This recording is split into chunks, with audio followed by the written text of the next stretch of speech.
तो चलिए बच्चा लोग बात करते हैं एक और टॉपिक की जो कि मेजोरिटेरियनिज्म इन श्रीलंका है and the chapter is power sharing जो क्लास 10 सिविक्स का है। तो बच्चा लोग जहाँ तक इस टॉपिक की बात है तो इस टॉपिक से ना कुछ क्वेश्चंस बनते हैं।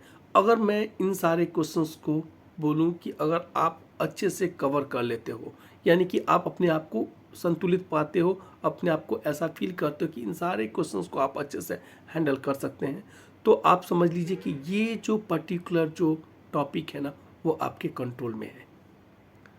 तो चलिए समझते हैं कुछ क्वेश्चंस जो कि इस पर्टिकुलर टॉपिक से निकल के आता है। ठीक है, तो पहला क्वेश्चन है कि what is majoritarianism policy adopted by the Sri Lankan government. मतलब कि श्रीलंकन गवर्नमेंट के द्वारा जो एडॉप्ट किया गया मेजोरिटेरियनिज्म पॉलिसी है वो पॉलिसी क्या है, ये हमें बताने के लिए जो है ना पूछा जाता है। तो ये आंसर जो है ना हमें कहाँ मिलेगा, इस टॉपिक से ही हम इस आंसर को ले सकते हैं। ठीक है, अगला क्वेश्चन जो कि इस टॉपिक से बनता है वो है describe majoritarian measures adopted by Sri Lankan government to establish Sri Lankan supremacy. यानी कि श्रीलंकन के सुपरमेसी को एस्टैब्लिश करने के लिए, फिर से मैं बोलूँ कि सिंघाला के सुपरमेसी को एस्टैब्लिश करने के लिए जो मेजोरिटेरिज्म पॉलिसी जो एडॉप्ट किया गया था श्रीलंका में उसके बारे में वर्णन करें। कुछ इस तरह से भी क्वेश्चन पूछा जाता है और इसका भी आंसर जो है ना हमें इस टॉपिक से ही मिलेगा। ठीक है, अब देखिए एक तरह से और भी क्वेश्चन पूछा जाता है और उसका भी आंसर जो है ना हमें इस टॉपिक से ही मिलेगा। एंड द क्वेश्चन इज कि why did Sri Lankan Tamil feel alienated. Why did Sri Lankan Tamil feel alienated, यानी कि श्रीलंका के जो तमिल जो थे ना वो अपने आप को अलग थलग क्यों महसूस कर रहे थे इन spite of their long stay in Sri Lanka. मतलब लंबे समय तक श्रीलंका में रहने के बावजूद जो श्रीलंका में जो तमिल थे यानी कि श्रीलंकन जो तमिल थे वो अपने आप को एलिनेटेड यानी कि अपने आप को अलग थलग क्यों महसूस कर रहे थे, इसका भी जवाब जो है ना हमें इस टॉपिक से ही मिलेगा। फिर जब बात करते हैं अगले क्वेश्चन की, describe the provisions of the act. उस एक्ट के प्रोविजंस को हमें बताने के लिए कहा जा रहा है। Which was passed in Sri Lanka, जो कि श्रीलंका में पास किया गया था इन 1956 1956 में जिसको पास किया गया था टू इस्टेब्लिश सिंघाला सुपरमेसी। सिंघालास के सुपरमेसी को इस्टेब्लिश करने के लिए जो पॉलिसी को एडॉप्ट किया गया था उसके क्या क्या प्रोविजंस थे ये हमसे जो है ना पूछा जा रहा है। तो बच्चा लोग जहाँ तक इन सारे क्वेश्चंस की बात है, ठीक है, तो इसका आंसर बनता है सिर्फ और सिर्फ एक। और अब जो है ना अगर हम लोग इस आंसर को अच्छे से कर लेते हैं तो हम लोग जो है ना बहुत ईजिली जो है ना इन सारे क्वेश्चंस को हैंडल कर सकते हैं। तो चलिए समझते हैं कि कैसे इसको डेवलप करते हैं। तो देखिए क्या है ना, सबसे पहले तो मैं आपको बता दूं कि जहाँ तक श्रीलंका की बात है तो लाइक इंडिया, मतलब इंडिया की तरह ही वो भी एक ब्रिटेन का यानी कि अंग्रेज़ों का एक कॉलोनी हुआ करता था। और ठीक इंडिया के आज़ादी के एक साल बाद यानी कि 1947 में इंडिया आज़ाद होता है और इंडिया के आज़ादी के ठीक एक साल बाद यानी कि 1948 में इंडिपेंडेंस जो है ना वो किसको मिलता है, श्रीलंका को मिलता है। अब देखिए जो है ना 1948 में श्रीलंका को जो है ना आज़ादी मिलती है उसके ठीक 8 ईयर्स यानी कि 1956 में वहाँ की जो सरकार है ना, जो उस समय की जो सरकार थी वो एक तरह का पॉलिसीज़ को एडॉप्ट करती है and this policy is called majoritarianism policy. Majoritarianism policy जो है ना वहाँ की सरकार जो है वो इस्टेब्लिश करती है जिसका एकमात्र उद्देश्य ये है कि सिंघालास के सुपरमेसी को वहाँ पे क्या किया जाए, इस्टेब्लिश कर दिया जाए, उनके वर्चस्व को, सुपरमेसी यानी कि वर्चस्व को इस्टेब्लिश कर दिया जाए, स्थापित कर दिया जाए, उनके वर्चस्व को कायम कर दिया जाए, ऐसा उनका इंटेंशन था। ठीक है ना, और इस इंटेंशन के साथ जो है ना वो मेजोरिटिज्म पॉलिसी को एडॉप्ट की थी 1956 में। ठीक है, अब देखिए क्या है, वहाँ तक जहाँ तक पॉपुलेशन, जहाँ तक वहाँ का डेमोग्राफी का बात है या फिर कतना एथनिक डाइवर्सिटीज़ की बात है तो हमें पता है कि 74% जो है ना स्पीकर जो थे वो है सिंघलाज, यानी कि सिंघलाज बोलने वालों की संख्या वहाँ पे सबसे ज़्यादा थी। और सिंघलाज ज़्यादातर कौन लोग बोलते थे, बुद्धिस्ट बोलते थे। सिंघलाज एक भाषा है जिसको कौन बोलते थे, बुद्धिस्ट लोग ज़्यादातर बोलते थे। और इनका जो है ना बोलने वालों की संख्या कितनी थी, पूरे पॉपुलेशन का 74% जो है ना वो सिंहलाज हुआ करते थे, सिंहलाज। ठीक है, ये बात आ गया। अब देखिए 18%, ये भी कोई छोटा नंबर नहीं है, लेकिन 18% जो है ना वो कौन लोग थे? तमिल थे। श्रीलंका में सिर्फ और सिर्फ सिंहलाज नहीं बल्कि वहाँ पे तमिल भी बोली जाती थी, और तमिल बोलने वालों की संख्या जो थी ना, उनका जो पॉपुलेशन जो था ना वो लगभग 18% यानी कि 18% लोग जो है ना वो तमिल बोलते थे। ठीक है, अब देखिए क्या हुआ क्या कि 8 साल के बाद जो है ना वो एडॉप्ट कर रही है, और सुपरमेसी किसको दे दी जा रही है? सुपरमेसी जो है ना वो सिंहलाज को दी जा रही है। तो इसके वजह से अगर एक भाषा के लोगों को अगर प्रेफरेंसेस मिलेगा तो दूसरे भाषा के लोग को बिल्कुल उसको जो है ना इग्नोर ही महसूस करेंगे, और इग्नोर हुए भी। ठीक है, तो इस तरह से क्या हो गया ना, वहाँ पे क्या क्या प्रॉब्लम है ये चीज़ को हम लोग समझते हैं। तो चलिए पहला तो हम लोग काम करते हैं ना, पहले व्हाट इज़ मेजोरिटेरिज्म पॉलिसी को समझते हैं। तो देखिए 8 years after gaining independence in 1948, मतलब श्रीलंका कब आज़ाद हो रहा है? 1948 में। उसके 8 साल के बाद the then government of Sri Lanka in 1956 adopted majoritarian policy to establish Sinhala supremacy। सिंहलाज के सुपरमेसी को इस्टेब्लिश करने के लिए 1956 में उस समय की जो सरकार थी ना श्रीलंका में, वो कौन सी पॉलिसी को अडॉप्ट कर रही है? मेजोरिटेरिज्म पॉलिसी को अडॉप्ट करती है। अंडर द मेजोरिटेरियनिज्म, इस पॉलिसी के अंदर यानी कि मेजोरिटेरिज्म पॉलिसी के तहत the government followed preferential policy that favour Sinhalas community. मतलब जो है ना एक तरह का ये जो सिंहलाज जो मेजोरिटेरियन पॉलिसी थी ना, इसके अंदर जो है ना गवर्नमेंट ना प्रिफरेंशियल पॉलिसी, सबसे ज़्यादा प्रेफरेंस किसको दे रही है? सबसे ज़्यादा जो प्रेफरेंस जो है ना वो सिंहलाज को दे रही है, उनको वो फेवर कर रही है। ठीक है ना, उनको वो सपोर्ट कर रही है। ठीक है, Sinhalas community rule the country in its में, ताकि वो जिस मर्जी से अपने तरह से ना पूरे कंट्री को चला सके। ठीक है, and by disregarding the wishes and needs of minority Tamil Nadu. और इसमें लगे हाथ वो लोग ये भी कर दे रहे हैं क्या कि इससे जो है ना डिसरिगार्ड किसके विशेष को और नीड्स को, मतलब माइनॉरिटी में कौन लोग थे? तमिल थे। तमिल कम्युनिटी जो है ना वहाँ पे माइनॉरिटी में थी, लेकिन उनके सेंटिमेंट्स को और उनके नीड्स को, उनकी आवश्यकता, उनके जो है ना विशेष को ना डिसरिगार्ड करते हुए किस चीज़ को दे दिया गया था? सिंहलाज कम्युनिटी को क्या किया था ना, प्रिफरेंशियल पॉलिसी, मतलब उनको जो ना फेवर करती थी ये पॉलिसी। ठीक है, अब देखिए हम लोग इस क्वेश्चन को आगे बढ़ते हैं, देखते हैं। अब देखिए बच्चा लोग, जो अगला क्वेश्चन है ना, अगला जो लाइन है ना, जैसा हमारा क्वेश्चन होगा बिल्कुल आंसर वैसे ही होगा।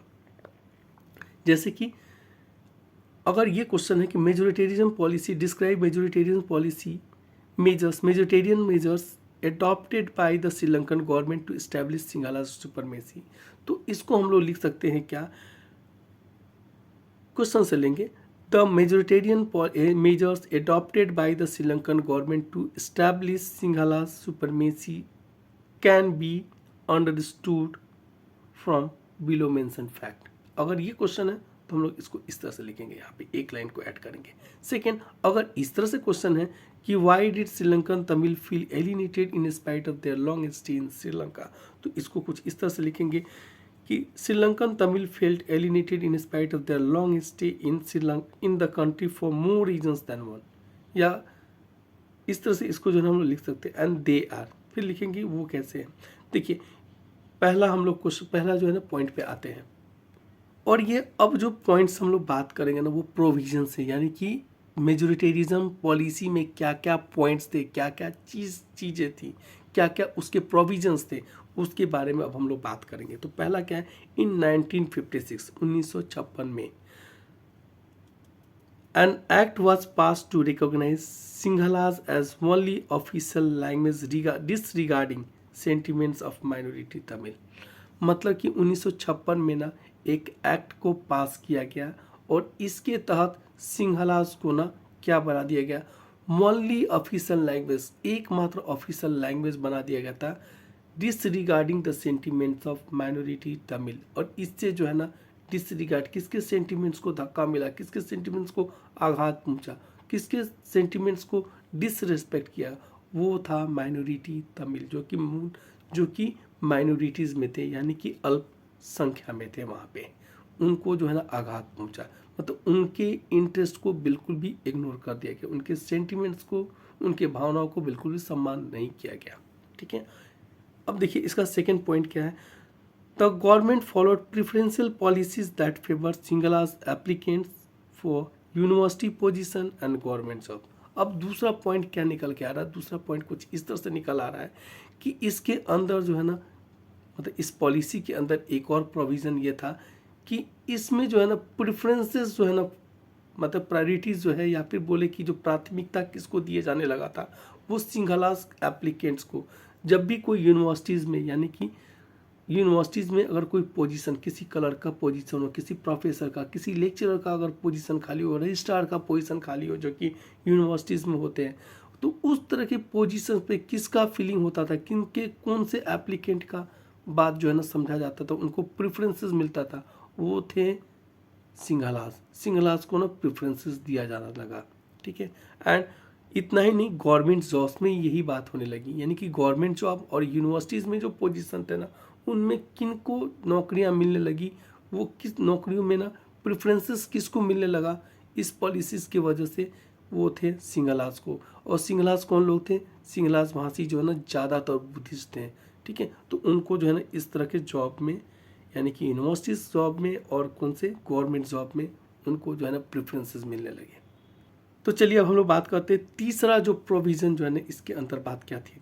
The new constitution stipulated that the state shall protect and foster Buddhism. मतलब कि अब जो कॉन्स्टिट्यूशन से भी इस चीज़ को ना बाध्य बना दिया गया था कि कॉन्स्टिट्यूशन के अनुसार जो है ना कंट्री, स्टेट जो है, यानी कि कंट्री जो है ना, वो किस चीज़ को, कॉन्स्टिट्यूशन किस चीज़ को प्रोटेक्ट करेगा, वो बुद्धिज्म को प्रमोट करेगा, बुद्धिज्म को प्रमोट करेगा, यानी कि फॉस्टर करेगा, यानी कि उसका पोषण करेगा, उसका जो है ना क्या करेगा, उस बुद्धिज्म को ही प्रमोट करने की बात कही गई, प्रोटेक्ट करने को और फॉस्टर करने की, यानी कि उसको प्रमोट करने की भी बात कॉन्स्टिट्यूशन कहने लगा। मतलब जो चेंजेस लाया गया, जो कि मेजोरिटेरिज्म पॉलिसी को अडॉप्ट किया गया था, उसका एक और बात आ गया क्या, कि तमिलों को छोड़ के बुद्धिज्म को ना प्रमोट करने लगा, वो कॉन्स्टिट्यूशन के भी प्रमोट करने लगा। अब आते हम लोग चौथे पॉइंट की बात करते हैं। Tamil felt that the government was not sensitive about their language and culture as Sinhalas was declare their official language.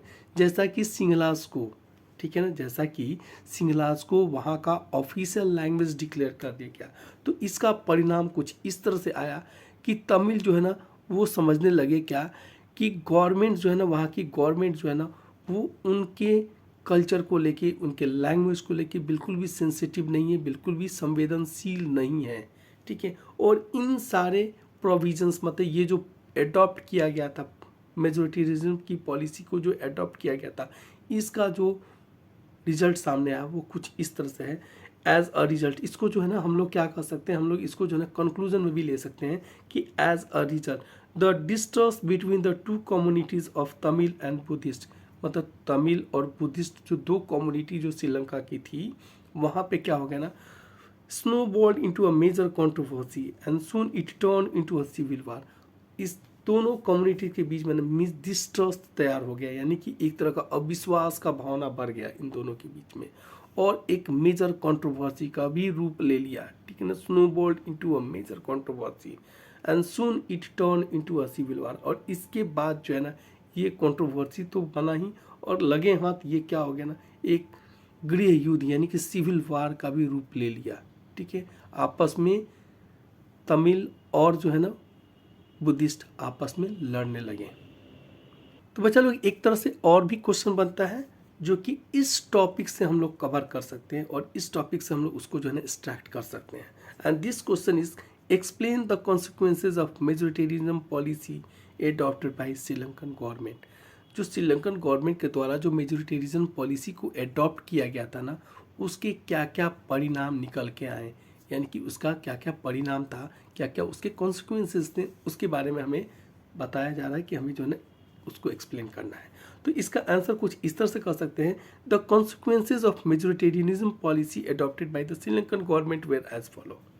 मतलब कि क्या क्या परिणाम थे, वो कुछ इस तरह के परिणाम थे। ठीक है ना, पहला क्या था the Tamil felt that government was not sensitive about their language and the culture as Sinhalas were declared the official language. जैसा कि सिंहलास को ऑफिशियल लैंग्वेज के रूप में डेवलप कर दिया गया था, तो तमिलों को ऐसा लगने लगा था क्या कि सरकार वहाँ की जो है ना उनके लैंग्वेज के प्रति, उनके कल्चर के प्रति बिल्कुल भी सेंसिटिव नहीं है, संवेदनशील नहीं है।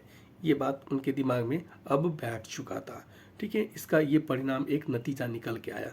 सेकेंड जो परिणाम जो है ना वो कुछ इस तरह से आया क्या, Tamil felt that the constitution and the government policy denied them equal political right. अब जो है ना लोगों को यानी कि तमिल को ये बात का आभास होने लगा था, इस तरह के महसूस करने लगे थे कि वहाँ का जो कॉन्स्टिट्यूशन है और वहाँ की जो गवर्नमेंट की जो पॉलिसी है वो उनको जो है ना वंचित किया है। किस चीज़ से?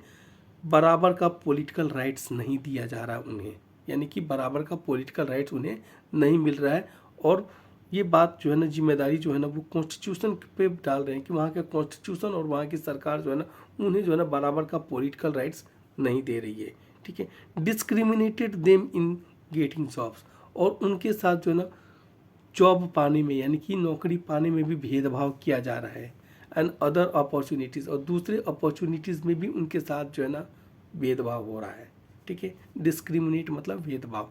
तो फिर से मैं बता दे रहा हूँ कि इस पॉलिसी में क्या हो गया ना, सेकेंड जो रिजल्ट ये आया क्या कि उनके दिमाग में अब ये बात बैठने लगा था तमिलों के दिमाग में कि कॉन्स्टिट्यूशन और गवर्नमेंट की जो पॉलिसी जो है ना उन्हें जो है ना बराबर का पॉलिटिकल राइट नहीं दिया जा रहा है उनके द्वारा।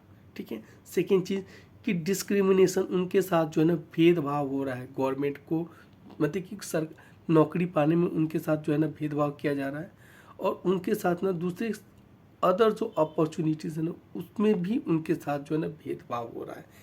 और ये जो है ना कॉन्स्टिट्यूशन एंड किसके द्वारा ना गवर्नमेंट जो पॉलिसीज है ना के द्वारा ऐसा कुछ हो रहा है। ठीक है, बाय 1980s, अब देखिए जो ना 1980s तक क्या हो गया ना, several political organisations were from demanding an independent Tamil Eelam in northern and eastern part of Sri Lanka. अब देखिए क्या हो रहा है ना, इसका एक और परिणाम निकल के आ रहा है। इस मेजोरिटेरिज्म पॉलिसी का ना एक और भयंकर जो है ना रूप लेता जा रहा है, यानी कि एक और परिणाम सामने आ रहा है।